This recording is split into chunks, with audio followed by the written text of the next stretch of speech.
Hey, so you're right. Are you alright? This is Jamie. This is Jack, and this podcast you probably recognise it. We are Yeah. what? How many millions of fans we're on now? Zero Uh, point zero zero zero one was it? well, we did lose one subscriber this week, so You're right. Welcome to Sandbox. All this is episode welcome. 35. Oh my god, that's a big one. It's a big one. It's basically the most important of all the numbers. Yeah, Um, thus far, it's the highest number. That's a fun fact. It's the highest number podcast we've done so far. it is. It's the furthest into the series we've gotten. How crazy is that? Right. Makes you think. And it's in the afternoon, so both me and my companion are drinking fresh H2O. That's funny because I'm not. What is that? I'm drinking a vodka and lemonade. Oh, for God's sake. It's past 12 o'clock. Um, so co-host Jack is drunk. Yeah, I am very sober right now. I'm absolutely wasted. I went for a nice run this morning, so I'm half healthy. Half healthy, 50% not. So 99% hot gas. one day, someone who isn't you will understand that, and they'll chuckle. Oh, So man. we got a few things to talk about. Yeah. There's a couple of consoles that are coming out apparently. Oh, well, of course. Where so I had a nice little rundown of things to talk about, A nice note and system. I restarted my computer. Did I save the document? No. That's really, really stupid. I wonder if it's in. No, it 100% did not recover that in any way. Okay, Yeah, well, we'll just have to go off of memory. Okay, so yesterday, Hmm. we got hot new news. The Mass Effect Legendary Edition was announced. It has been leaked like a year ago. It's like the most unexciting leak ever because it's just the Mass Effect trilogy remastered again. They've already done that, but they're doing it again. No, Well, in fairness, the last time they did it, it wasn't a remaster. It was just a collection. This time, it's remastered. is it an actual remaster? Are you going to get Um, angry at the semantics? it's actual insofar as yeah, it's an actual remaster in that it's low effort and they've just bumped up the resolution a bit. What more could you want? My Yeah, I favorite mean, kind. that's news to me. I've played very little Mass Effect in my time. I've played I always feel none. like I should play more. I actually I'll probably pick it up next year when it's not 50 quid. Uh, And it's like £12 on Switch. £12 Switch. Yeah, in your dreams, Nintendo. Um, I have nothing else to say about that. Do you have anything to talk about the Mass Effect Legendary Collection? No, I'm trying to think of a Captain Shepard meme, but I can't off the top of my head. Okay, so let's talk about gigabytes. Um, Oh, far more interesting. so PlayStation 5, Xbox Series X, and Xbox Series S are imminent. The reviews are out. They are Before I talk about gigabytes, do you have anything to saving say that one. about? Do you have anything to say about the PlayStation 5? What are your thoughts as someone who does not have one? Oh, it looks like exactly what I was expecting slash wanting. I'm just as excited now. IGN gave it an 8 out of 10. We had a fun discussion about the seemingly arbitrary nature of reviewing consoles in that way, but it's still exciting, I guess. Yep, they I'm more excited about the very controller than I was before because everyone's really hyping up the controller now that they've got their hands on it. yeah. IGN very diplomatically gave both the consoles an 8 out of 10. Probably the best way to do it. Thank goodness. Yeah, so Opening Beta obviously were supplied with. We both received, each of us received the Series S, X, and PlayStation 5. Yeah, unfortunately, we dropped all of the copies we received. Yeah, Yeah, that's a whole video, but yeah, expect that to come at some point. Anyway, um, yeah, so they're all good. They're all good. yeah. But one interesting thing that isn't being picked up a lot is Mm, that they advertise. So PS5, Series X say they have a terabyte storage, yeah, but obviously this has always been the case. That's not actually true. that's not available space for games. No. Yeah, But what I find interesting is there's actually quite a massive difference between the two consoles on how much okay. real storage they both have. Mm, So this is off the top of my head because I did write it down and now it's gone. But the PS5 has only got about 650 gigabytes of storage. which is like 8 games.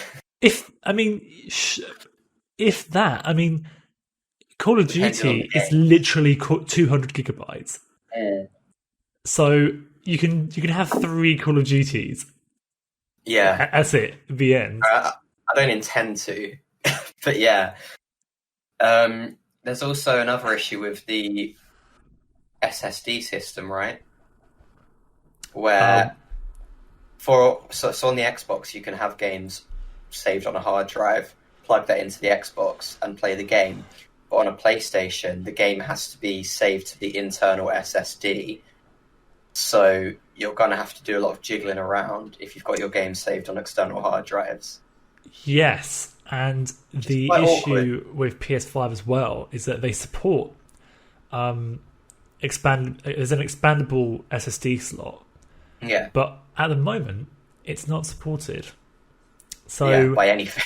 for an as in they at a software level they've blocked people from, even if you had the Sony certified SSD, Yeah, it won't let you reuse it. So yeah, you really have just got 600 gigabytes in which to play your games on. yeah. It's pretty. That's actually poor. It's actually a It really is big issue. very, very low.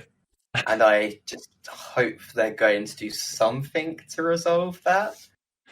the The thing is, though, Jack, is that Mm, these consoles are already. They've both said this is actually a real official thing. It's not like a guess. They're both mm, selling them at a loss. Both companies. yeah, Now that was assumed because they're really good, and yeah. if you go on Amazon, Consoles in the past have been sold at a loss. yeah, Sold at a loss. Mm, yeah, except for the PlayStation 4 and Xbox One, they were actually sold at a small profit. yeah. But yeah, historically, that's been the case. Mm, If you want to buy an SSD that's equivalent to what they've got, mm, it's going to cost you £200. I think we talked about this before on the podcast. yeah, So that gives you an idea of just how insanely good value these things are. yeah. So there's nothing they can do. Is there? They can't just magic up more storage space. No, I mean, all they could do is sell their own brand SSDs also at a loss. Which Xbox aren't doing that.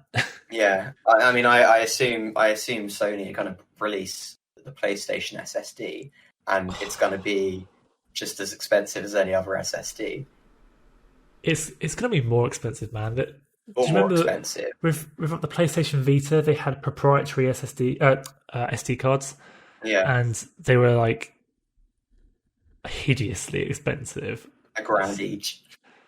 It was awful. Yeah, So in comparison, the Series X has 800 gigabytes of usable storage. it's another Call of Duty game. So that's a pretty substantial difference, actually. Yeah, yeah, it's a quarter higher. So yeah, I don't know. It's a weird one, isn't it? It's one that I don't know. You don't really talk about it, but it was an Yeah, and issue then on you the buy PlayStation 4. console. You what? Sorry, go. I was just going to say it's one of those things you don't think about it, and then you buy the console, and then a few months later you're like, oh, I can't fit any more games on. Well, it was an issue with the PS4. Yeah, the PS4 very quickly ran out of storage, and that was with games that were not silly at the beginning, you know. Yeah. So Yeah, I mean, I brought a PS4 last year, which is pretty damn late, and it has at this point run out of storage. And I don't have a ton of games. Like I've brought like the big ones, which obviously are going to take up storage, but there are many more games I would have brought had I had one for longer, and I would have massively struggled with storage. I will say that it was very painless uninstalling games. Um, like there's plenty of games that I've finished and I'm definitely never going to play again. So I was quite happy just to remove them. That's fair. The difference is they're on disc. Yeah. If you're getting a PlayStation 5 disc edition, then it's kind of a non-issue. Like the turnaround time for uninstalling and reinstalling a game on disc is it's like 5-10 minutes. It's not really much of an issue. But if you delete a game and then the week after your mates suddenly start playing it again, and you have to download a 200 gigabyte game, that's a pain. That's a real pain. Yeah, that's true. Yeah, and I'm just a bit of a hoarder in that sort of way as well. Like I just hate deleting games because I'm like, oh, I haven't 100% completed it yet. I need to go back to it at some point in the future, and I just never do. I've gotten ruthless. I've learned to just know. I've learned to know when I need to drop a game. Yeah, maybe I'll learn that soon. For comparison, the Xbox Series S has 330 gigabytes. So, yeah. But with the Series S, the games are smaller, so it kind of evens out. Yeah. Are you planning on getting a PlayStation 5? I'm planning on at some point soon, or? Yes, I am. That's exciting. That's my answer. Yeah, like I haven't pre-ordered one, and at this point, it's just waiting for it to be released and buying it online because that's the only thing you can do. Yeah. But yeah, I'm planning to get one pretty sharpish. I need to finish Spider-Man and Horizon Zero Dawn because I still haven't. And the sequels are released soon. Definitely finish Spider-Man first, considering you will absolutely be getting Miles Morales day one with that. Well, I will, but I'll also probably be getting Horizon Zero Dawn very soon, and I'm nearer to completing Spider-Man. I've got a long way left in Horizon Zero Dawn, I think. So I'm going to need to pick up the pace. Especially because I haven't been playing games very much. But I'm sure I'll have a lot more time now we're in Lockdown 1 2.0. Yep. Well, we'll get to that later, but I've had a lot of time to play games. Oh, yes. I envy you. So, let me think. More news. Sorry, guys, about this. It's so frustrating. That was very real. Yeah, if any of you are frustrated with this, I want you all to direct your hate towards Jamie. It's entirely his fault. He's wearing his openly beaten red shirt, which is frankly fraudulent. Yeah, I know, I'm a fool. I have my blue ones in the wash. It's such a convenient thing to wear at work because it's just a plain blue shirt. I was going to wear my blue one, but then I thought, you know what? I'm gonna do this authentically. Square Enix has reportedly lost about $50 million from Marvel's Avengers. Yes, tell me about that. Yeah, they lost a ridiculous amount of money. They lost far more money than Anthem did, and bear in mind, Anthem was like a new IP, and they've made a game about the Avengers. So the people who make Deus Ex were taken off of Deus Ex and put onto Tomb Raider, and then the people who make Tomb Raider were taken off of Tomb Raider and put onto Avengers. So basically, 3 franchises were brutally murdered because of this, and now they've lost loads and loads of money. They sold like 3 million copies, and Spider-Man sold that in like the first few weeks. and the game still looks really bad. I have to say, yeah, the for many reasons, their best thing to do is to just swallow their pride and abandon that game because um, they I suppose it's possible that they could turn it around, but from what I've seen, it looks like at its very core, it looks like a simple, uninspiring game. It looks completely uninspired. It looks like a massive cash grab. It looks boring is the big So thing. boring. It looks so boring. Like I was playing God of War again because I've been replaying God of War, and it's like, oh man, I really feel like Thor when I'm playing this. And then you look at footage of the Avengers game, it's like, well, that looks terrible. Yeah. What I find really disturbing is that they sacrificed Deus Ex, specifically Deus Ex, but also the fact that they also. I didn't realize they were working on another Tomb Raider, honestly, but It's apparently going to be a Tomb Raider. trilogy, and then this poor, what company was it? It It already wasn't Crystal Dynamics, was it? it is No, I Crystal think Dynamics. it was Crystal Dynamics. No, They, Tomb Raider's they were already a going to make trilogy. you what? There's already a Tomb Raider trilogy. They finished it. Oh, did they already do the third game? Shadow of the Tomb Raider, What was the second one called? Legend of the Tomb Raider. Rise of the Tomb Raider, I think. Oh, fair dues. Well, either way, apparently they were going to do a new Tomb Raider game and then didn't get to, and they were a bit sad. And yeah, and then they put a company that's been making these single player story sort of games, and then they put them on this like Destiny-esque. What do you call it? It's not like an MMO, but that sort of Live service. yeah. And I think the big thing that made it, or one of the worst things, which seems like a little thing, but I think this really makes it bad, is that the equipment and stuff you collect throughout the game doesn't affect how your character looks. You have to buy cosmetics to change the look of the character. So it's like, well, I don't feel like there's any progress then. It's just the list goes on. That game is such a disaster. Yeah, I mean, we've talked about how awful it looks many times before. Okay, so this really annoys me.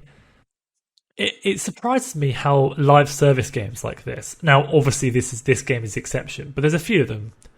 Well, actually, it definitely feels like they're more likely to fail than they are to succeed. I can think of Anthem, which failed hard. Marvel, that failed hard. Destiny did well, but Destiny 1 when it came out was really pants. And it kind of took them until Destiny 2 for it to be good. I mean, I don't really know a lot about Destiny, but I've played through all of the main content of Destiny 2. yeah. And it's so bad. So I got the game for free, and then it was like, this is like years ago, and it was 20 quid at the time. It was they said, 20 quid for 3 expansions. So 20 quid. I'm gonna just play Destiny 2. So I played all of the content, or all the expansions. I played the whole main game, and I was done in like 25 hours or something. Yeah. And this game is supposed to be like live service. You play forever. There's always updates. From what I saw, from how I'm concerned, it's empty. There's nothing to do. Yeah. It's really shallow. One guy who absolutely loves the Destiny franchise, and other than that, I mainly hear like pretty negative stuff about it. You just compare it to MMOs, and MMOs are what they should be. That's like, they're truly ridiculous, and you pay a monthly fee for an MMO, but You get what you pay for. they give you the content to justify that. Yeah. And there's no that's the thing in Destiny. There's still microtransactions and stuff, so it's not Probably like end up paying more. yeah. Yeah. So I Yeah, had a little micro rant there. no, that's fine. It's pretty justified. Hopefully, they'll give up on these just cash grab concepts if they don't actually have the passion to do a good job with it. Especially for something like Avengers. How can you lose money on a AAA Avengers game? Like the movies are the highest grossing like products of all time. The thing is, with the budget that they said, Mm. it's clearly been like funneled into the graphics as they often are with these sort of games. I didn't even think it looked that And good. no, that's what I'm gonna. That's what I was gonna say. Oh, okay. The game looks pretty, but the faces are trash, and it ruins everything. And so they spent all that money on making it look good, and it's not even particularly great looking. I mean, I look at screenshots of the game. It doesn't look that. No, It doesn't even look that like current gen. oh, That's probably a bit too harsh. Okay, it looks current gen, but it just looks a bit. Okay, some of these don't. it looks current gen, but it's Some of not these are like like strong humans. it kind of upsets me that Deus Ex is such a good IP, and they've really messed up.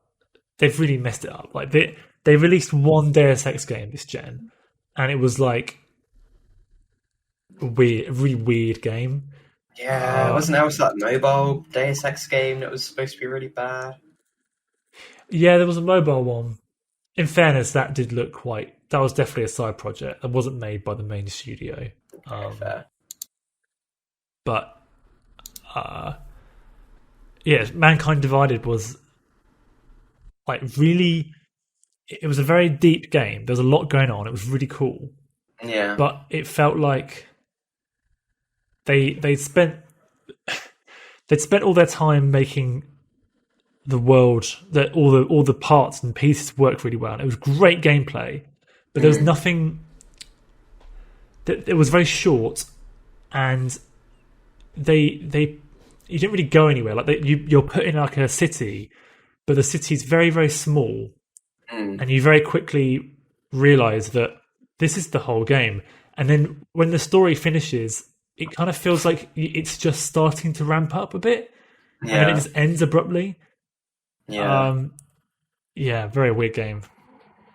It's bad times. And Tomb Raider is another game where it's really good, but also kind of boring.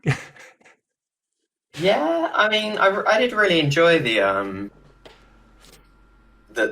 first Tomb Raider reboot from the recent reboot, and I thought it told the story, like of her becoming Tomb Raider pretty well. It's very satisfying at the end where you first use the two pistols, dual wielding. But yeah, it wasn't that mind blowing. I enjoyed it, but I think it kind of took the formula, the Uncharted formula, and kind of it kind of felt like I'd done it all. It wasn't special or anything. It was just kind of it didn't feel more fresh or anything. Some of the Yeah. puzzles and stuff were fun, but I also kind of wished it was going to go more. This is going to sound really, really boring, and like we're never like that. But I also wished it would go more like a realistic route, and it wasn't going to be a like a mystical paranormal thing behind it. But I know they always are. But yeah, Yeah, I mean, it was supposed to be a reinventing of the series, so yeah, they could have, I guess. Because the original Tomb Raiders are like half, if not 75% puzzle games, really. Yeah, Like hardcore, actually. Like they're really hard. And obviously, there's the puzzles in this game are like completely a non-issue. yeah. So, Oh god, yeah. When I was a kid, I got stuck on some of those for yonks. in fairness, I think most of the reason for that was because of the controls. Well, and because of the graphics. There was one puzzle that I was stuck on for years, and I returned to it later and realised that there was just a lever on a wall that I couldn't see because it just blended in with the texture on the wall. And also, so I used to play with my mum, and she used to play the game, and I used to have like we printed off a walkthrough on some paper, and I used to like help her through with the walkthrough. That's really It was very cute. cute. Yeah. But my mum really enjoyed it, but she was still she wasn't great at the gameplay aspects of Yeah. it. And also, in fairness, it was really hard to control Mm. her character. Yeah. But you'd have moments where you had to jump pixel perfect at Yeah. the edge of a ledge, and then if you die, you're going right back, like way back, because you have save crystals, and you messed up and you used a save crystal when you shouldn't have done. It's Mm. just it's infuriating. Yeah, they could have been pretty unforgiving sometimes. And let's not have a Tomb Raider conversation and admit her giant triangle breasts. Yeah, we managed to not bring that up for quite a while there. I was going to talk about how fun the mansion tutorial bits were. Oh, they were really cool, actually. Yeah. Yeah, good times. But I digress. So, I've got a chunk to talk about games in terms of what I've been playing. Yeah. But tell me what you've been watching first. I've watched more of Better Call Saul. What season are you on? I'm on season 3. I'm near the end okay. of season 3. I'm very much enjoying it. Minor spoilers for season 3 of Better Call Saul. I was so intensely hyped for Gus Fring.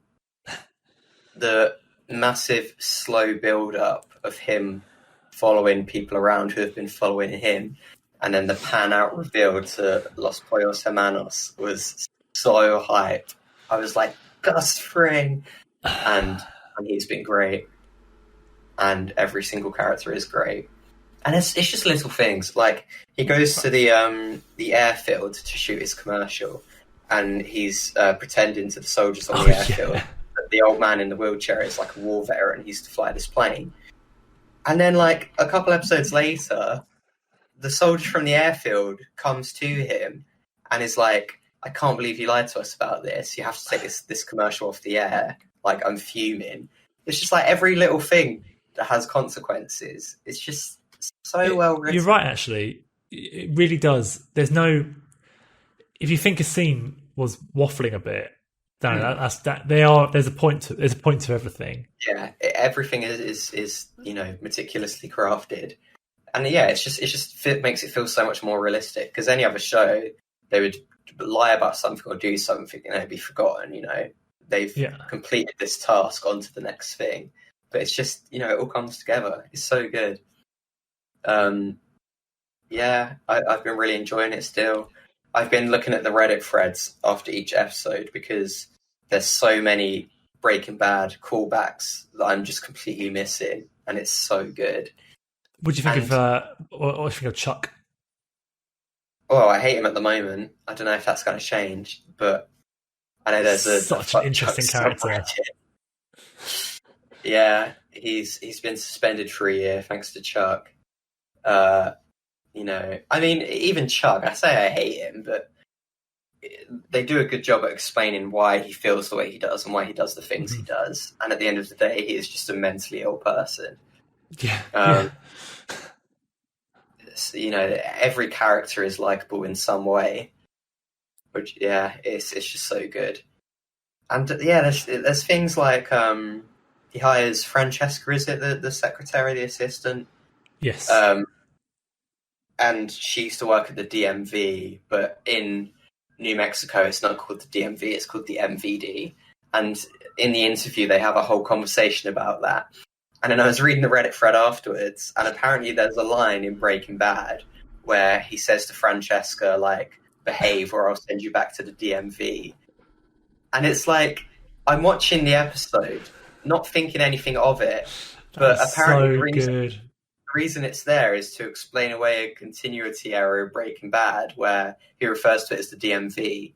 And then apparently at the time, everyone was like, oh, but in New Mexico, it's called the MVD. So then in Better Call Saul, he's like, oh, it'll always be the DMV to me. Like, you don't notice what they're doing, but they're explaining away plots from Breaking Bad.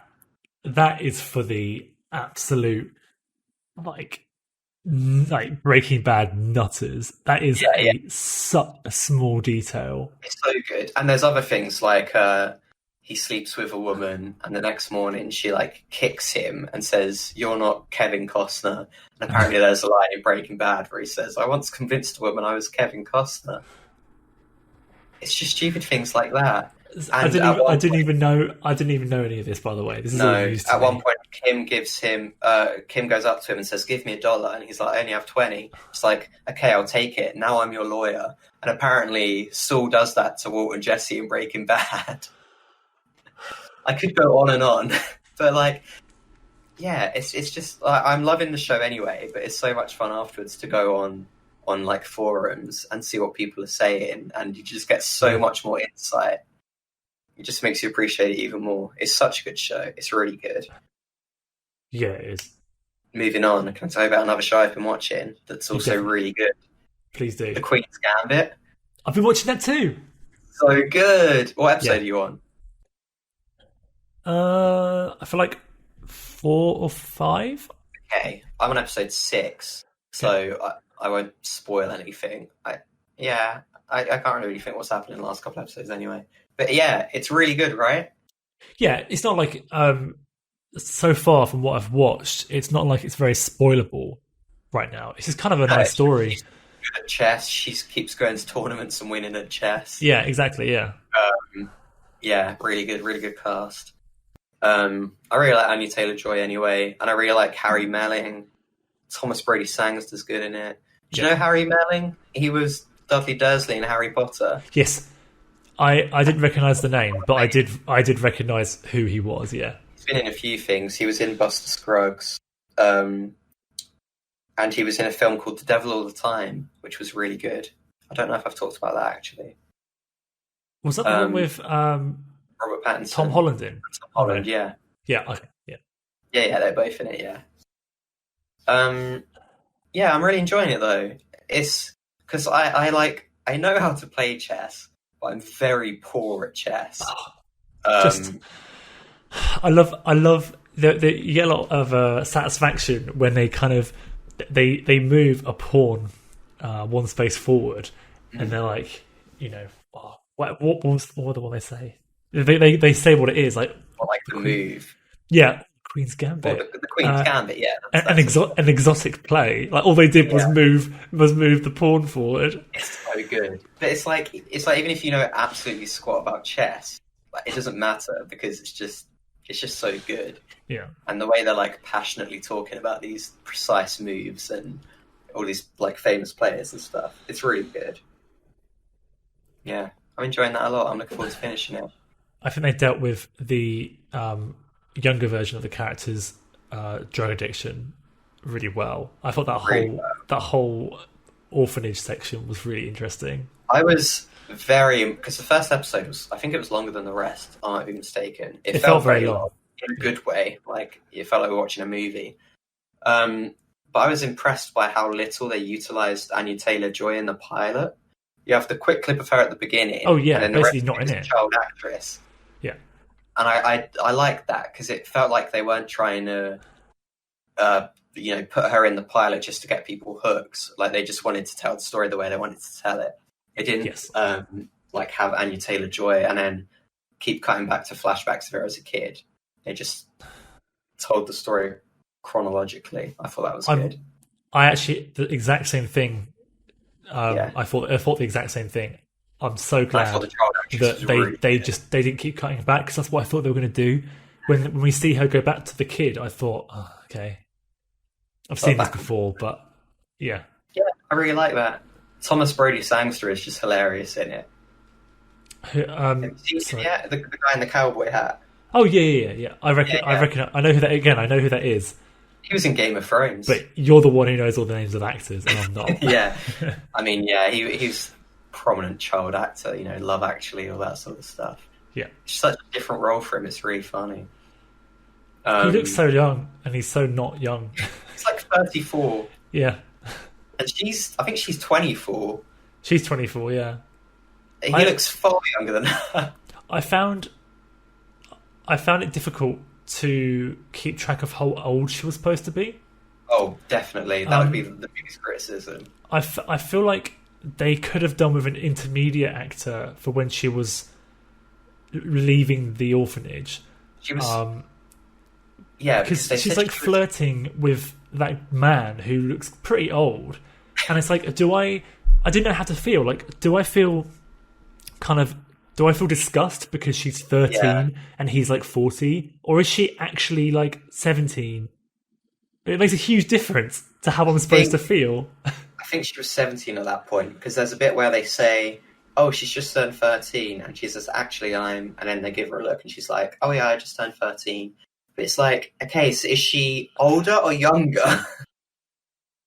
I don't know what's better for being adopted. I would assume being younger would be better, so she's actually 14, 15.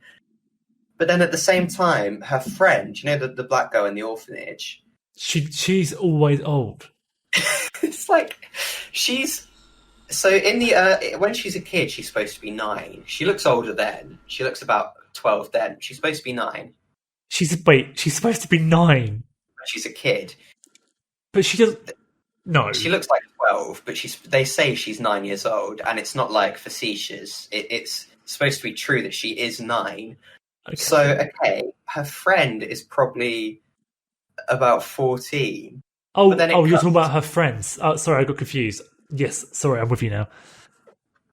I thought you meant the friend was supposed to be 9. No, sorry. Even so, she's supposed to be 9 in the first episode. That child actress ain't 9, but still, her friend is supposed to be like, let's say, 12 to 14. But then in the next episode, she's supposed to be, I guess, 14, maybe even 15. So is her friend still not 18 if she's in the orphanage? That's what confused me, because it's like, she can't be, even if she was 18. How old was she back then? Like, I don't understand. It's that her friend is 11 in the first episode. Exactly, and she could like, if they said, oh yeah, she's in her late 20s now, like, yeah, sure. Like, she could have been 30. Frankly, like, it's really hard to tell. Yeah, I mean, this is a whole conversation. It means nothing to anyone unless you've specifically seen the show. But no, this is an issue that you kind of universally sometimes get. It's a common issue that everyone understands. Child actors and adult actors playing teenagers and children. Because Anya Taylor-Joy plays her from the age of 14, at least, to the rest of her life. And I think they do quite a good job of making her look young.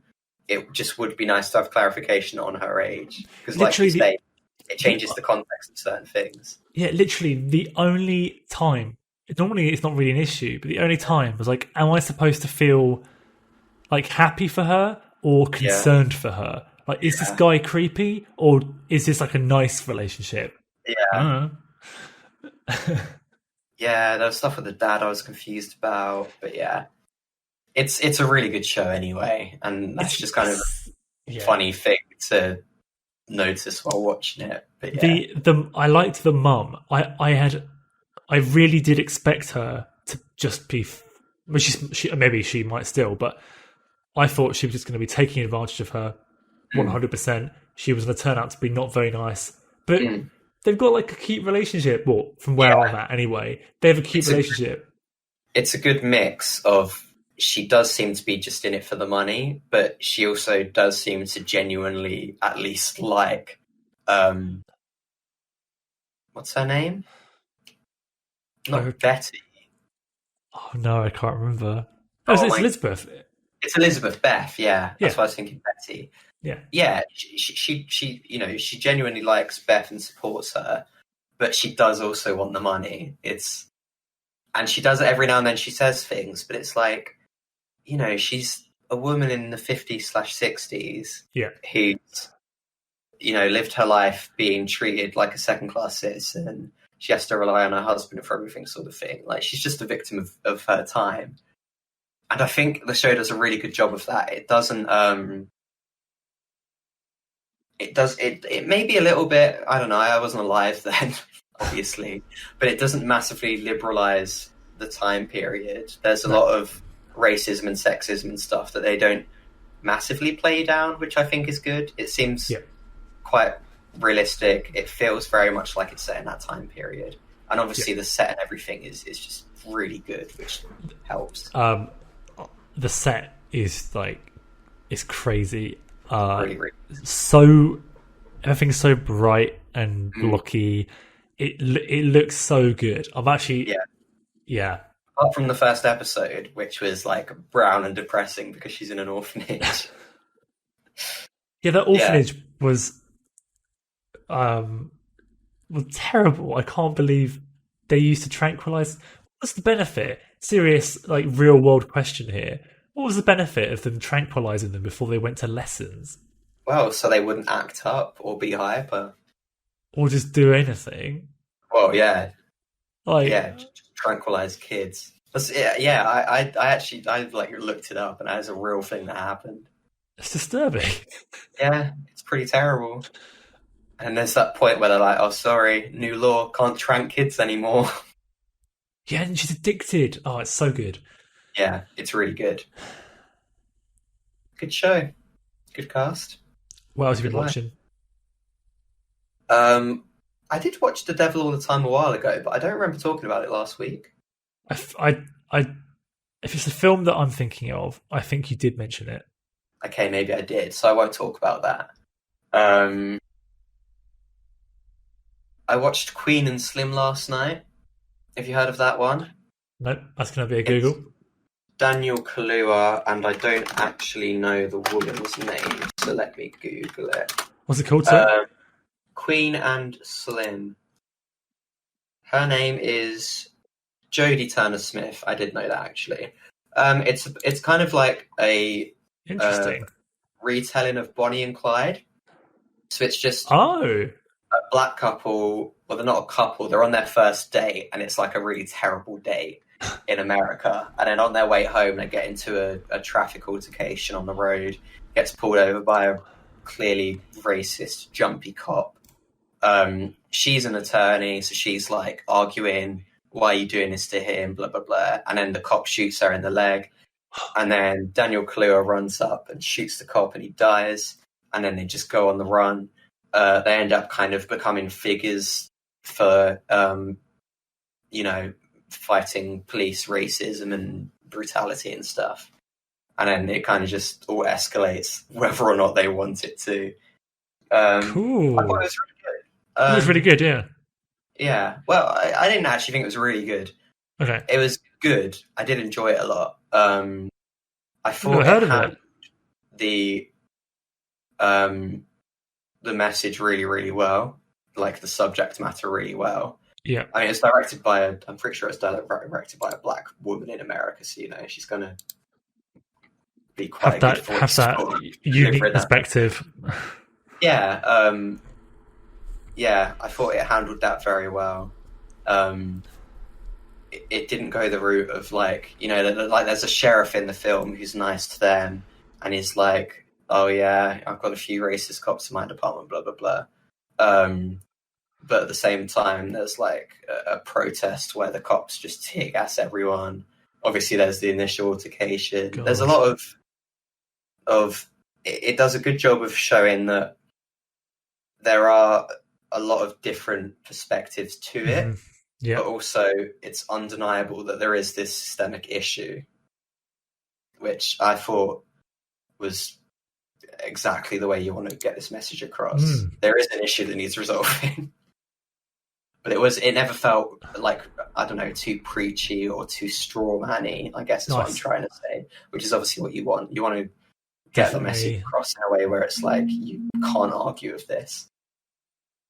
Yeah, the performances are really good. Yeah. Fair I enough. think that's all I can say about it, really. Yeah. Yeah. On to you. What have you been watching? I'll tell you what I've been playing. Go for it. Because Queen's Gambit was the main one for me. That's fair. I rambled on about that. Yeah, that's all. That's all I have. That's all I've been watching, really, other than just things that have been not worth talking about. I do really want to talk about one particular game I played, Yeah. which the last episode of Sandbox, I actually left it by saying that I'm going to go and play this demo now, Yeah. which is Hyrule Warriors Yeah. Age of Calamity. Yeah. So really interesting. It's really funny actually. When I go into a Switch game, I'm really prone to bad resolution and frame rate and stuff. Yeah. It's just one of those things that once you've seen better, it's really hard to go back. Yeah. This game has the worst. When I looked up on what people's impressions were online, all people were saying were terrible frame rate, terrible resolution. When I went back and played it, I was like, yeah, it actually is really bad in terms of that. But I really enjoyed it. Yeah. It was really fun going back to that version of Hyrule. Mhm. The story is so intriguing. Okay, Oh, really? can I just tell you? Yeah. I mean, I know the rough gist of it, so don't worry about spoiling anything. So what I'm going to tell you is it's only the first. It's the first like 1 minute of the game, so it's not like it's a spoiler. You're going to know it anyway. Yeah. It's the game starts off during the calamity, like Hyrule has been destroyed, Oh, okay. and you see this little guardian, a little one, and it's really cute actually. It has like it's like you know how the guardians are with their little. Yeah, It has like three little tentacles, horrifying octopus things. but it's like R2D2 in that it communicates by going beep beep bop, beep beep, but instead of having like an electronic beep, it has like a little pipe instrument on its head that goes up and down and pumps out air, so it just goes. That's really funny. I think it's actually on the poster for the game. It is. Yeah. The game starts off with that guardian jumping into a portal and going back in time. Wow. And so it begs the question, is this game going to take place in an alternate reality where the calamity never happens because you actually save it? Maybe. Because that's what it's. Because if it's not that, then it's just they fail. It's thrown time travel into the mix, Yeah. which wasn't there before. Or maybe interesting. a little robot is going to cause the calamity. All that. Throwing that one in the mix. Yeah, it's very fun. I found it fun. Pretty mindless, as Dynasty Warriors games are. Yeah. I really enjoyed. You get to play as Zelda. It's one I really, really want, but don't know if I'm going to be able to cut the price when I'm wanting a PS5 very soon. Oh yeah, I'm just I wasn't going to get it actually on launch, but Cyberpunk being delayed was kind of like, well, it comes out the same weekend as Cyberpunk would have done, so I'm getting it now. Yeah, good plan. Oh, it's not worth £50. It's a meaty game. It had more to it than I was expecting. It's not like a cheap. It's a high quality cool. It's a cool game. Yeah. So I'm looking forward to playing that.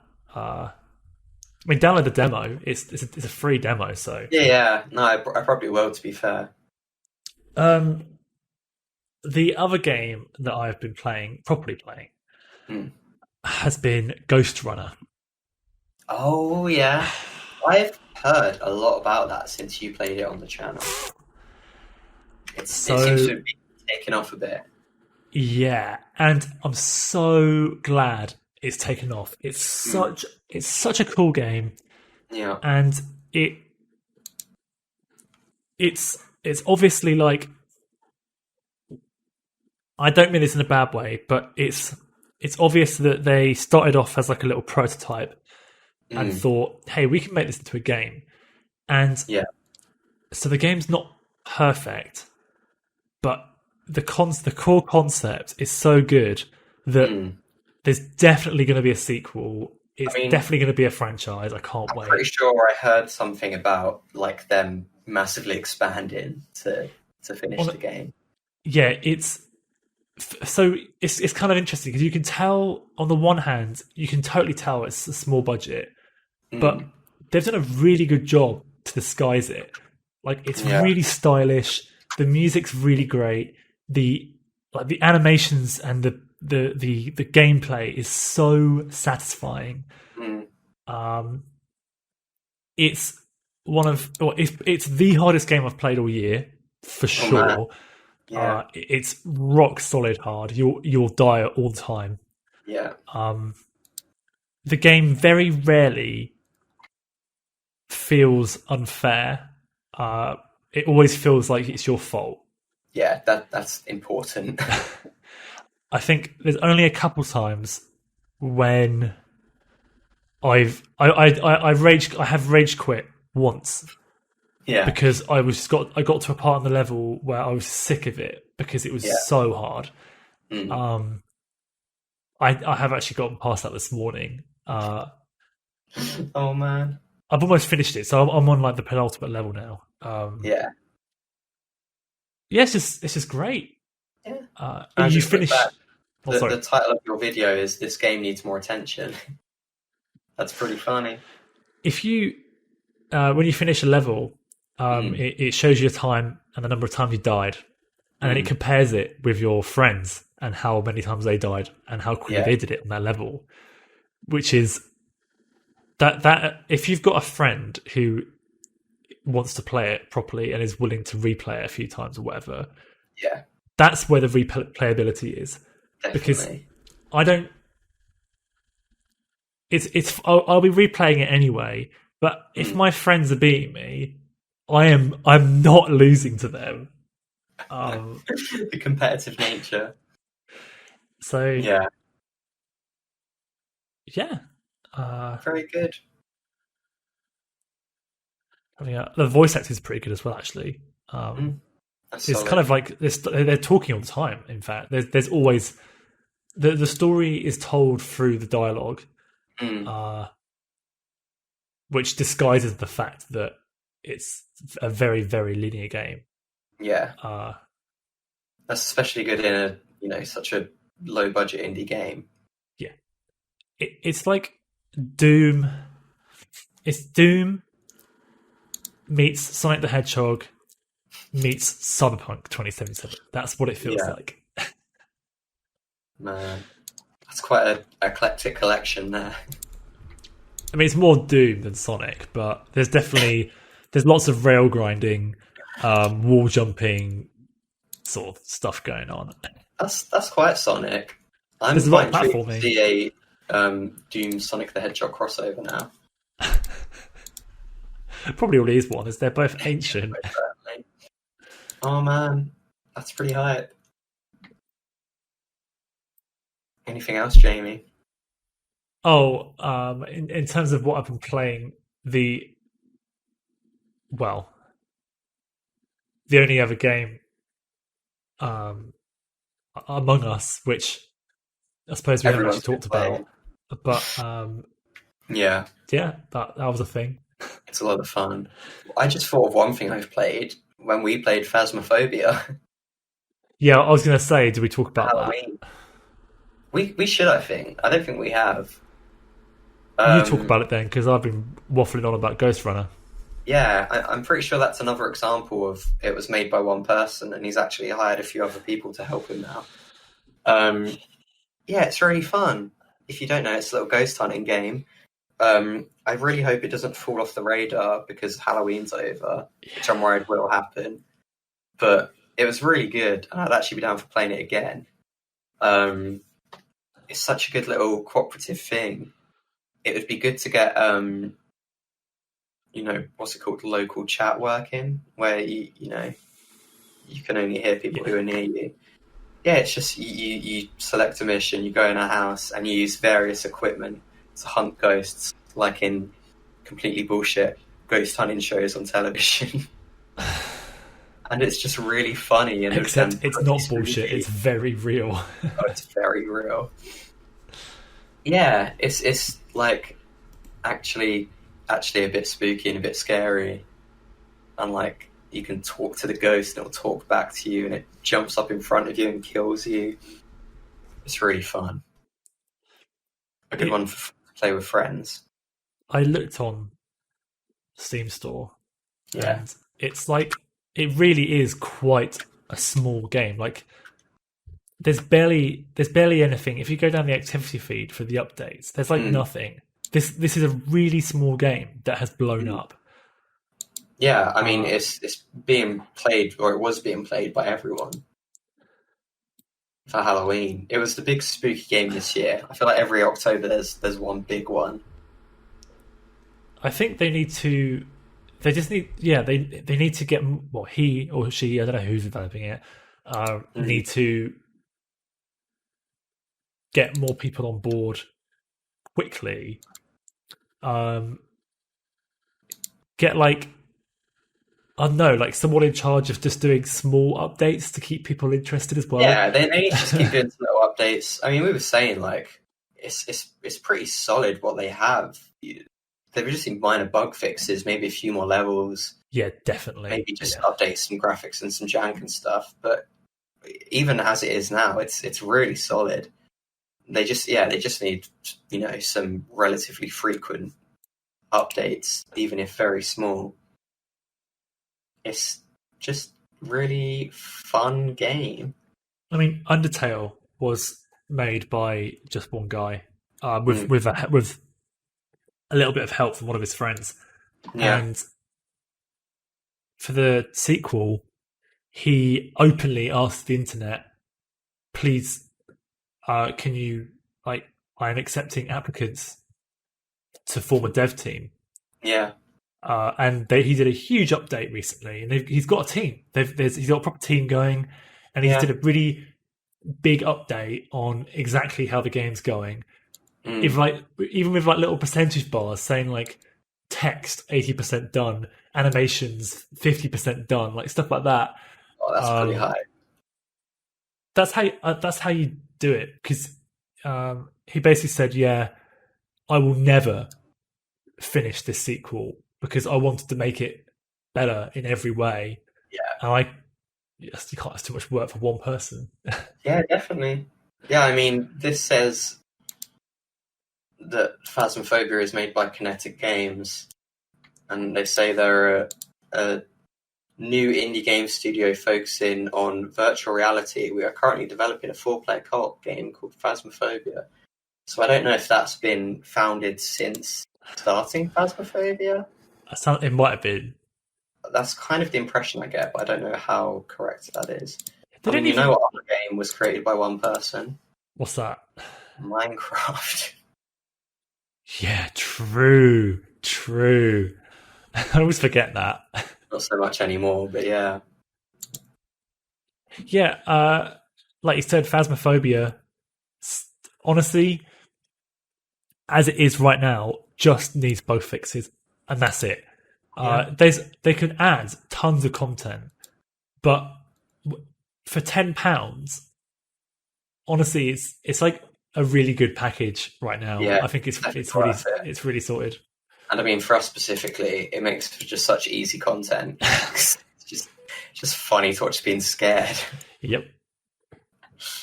Yeah, it's good stuff. Well, I think that potentially wraps it up. Yeah. Got a lot done here today. We did. My voice is starting to hurt. Oh, well, we should probably stop then. We have really, really shuffled our way through the lack of news. There isn't a lack of news. I had a list. It's a lack of knowledge. Yeah. It's crazy because I'm always on gaming subreddits every day, and then I get here and I'm like, oh, there's nothing. Yeah. That's the guarantee. So thank you very much, everyone. Yeah. All of you guys. All of you. For checking out our podcast. I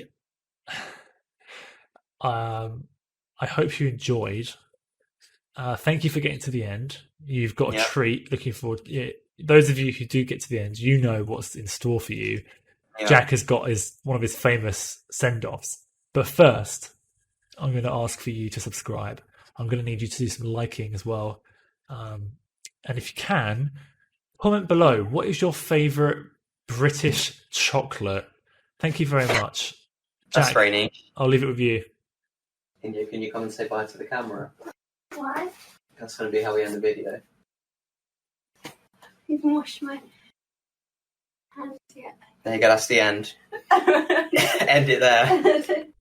RIP audio listeners.